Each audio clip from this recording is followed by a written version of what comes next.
নমস্কার বন্ধুরা, Priyanka's kitchen and ব্লগে আপনাদের স্বাগত জানাই। আজকে রেসিপি বাসমতি পোলাও। তো প্রথমেই আমি বাসমতি চালগুলিকে ভালো করে জল দিয়ে ধুয়ে জল ঝরিয়ে রেখেছিলাম প্রায় 15 মিনিটের মতো।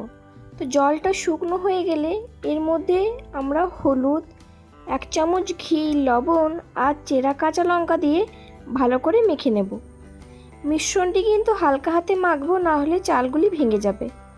আমি পোলাওটি বাসমতি চাল দিয়ে করেছি, আপনারা চাইলে গোবিন্দভোগ চাল দিয়েও করতে পারেন। এবার এর মধ্যে আমি 1 টুকরো আদা নিয়ে একটু গ্রেট করে দিয়ে দেব। পুরোটা দেব না, অল্প একটু দেব। আপনারা চাইলে প্রথমেই এটা একসঙ্গে দিয়ে ম্যারিনেট করে রেখে দিতে পারেন, তবে আমি এক ধাপ মেখে তারপর দিয়েছি যাতে ফ্লেভারের গন্ধটা খুব ভালো আসে। গ্রেট করা আদাটি দিয়ে আবার আমরা কিছুক্ষণ এটি মেখে নেব। ভালো করে মাখা হয়ে গেলে 30 মিনিটের মতন এটা সাইডে রেখে দেব। এবার একটা ফ্রাইং প্যানে আমি সাদা তেল আর 1 চামচ ঘি গরম করে নেব। এটি গরম হয়ে গেলে এর মধ্যে দিয়ে দেব কয়েক টুকরো কাজু।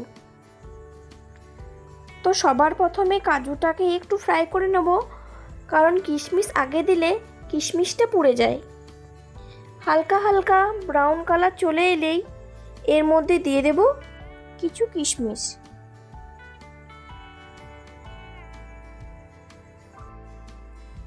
কিশমিশগুলো তেলে দেওয়ার পরই ভালো করে ভেজে নিয়েছি।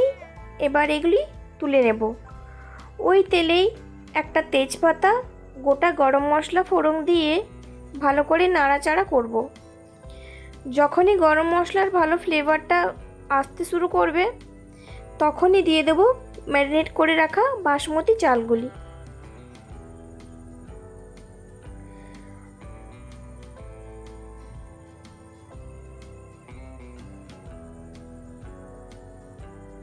বাসমতি চালগুলি দিয়ে ভালো করে আমরা এটা ভেজে নেব। খুব হালকা হাতে ভাজবো, না হলে চালগুলি ভেঙে যাবে।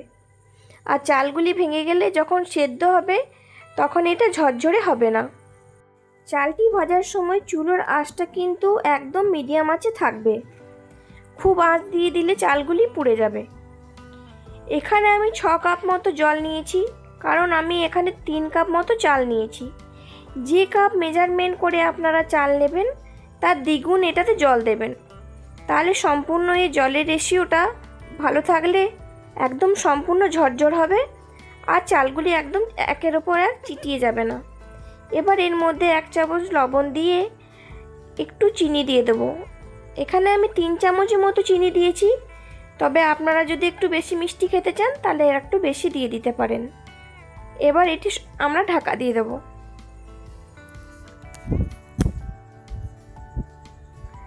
ঢাকা খুলে দেখুন কত সুন্দরভাবে পোলাওটা সিদ্ধ হয়ে গেছে। এবার এর মধ্যে ভেজে রাখা কাজু আর কিশমিশগুলো দিয়ে একবার নাড়াচাড়া করেই নামিয়ে নেব। দেখুন আমার কিন্তু চালটা খুব ঝরঝরে হয়েছে আর একদম গলে যায়নি। এইভাবে আপনারাও বাড়িতে করে দেখবেন, খুব ভালো হবে। যারা যারা আমার ভিডিও ইউটিউব থেকে দেখছেন তারা সাবস্ক্রাইব করবেন, আর যারা ফেসবুক পেজ থেকে দেখছেন তারা ফলো করে আমার পাশে থাকবেন। আর আমার রেসিপি ভালো লেগে থাকলে লাইক, কমেন্ট, শেয়ার করতে ভুলবেন না। সবার শেষে 1 চামচ ঘি দিয়ে আমরা এটি নামিয়ে নেব। আজকের রেসিপি এখানে শেষ করলাম। ভালো থাকবেন, সুস্থ থাকবেন, সাবধানে থাকবেন।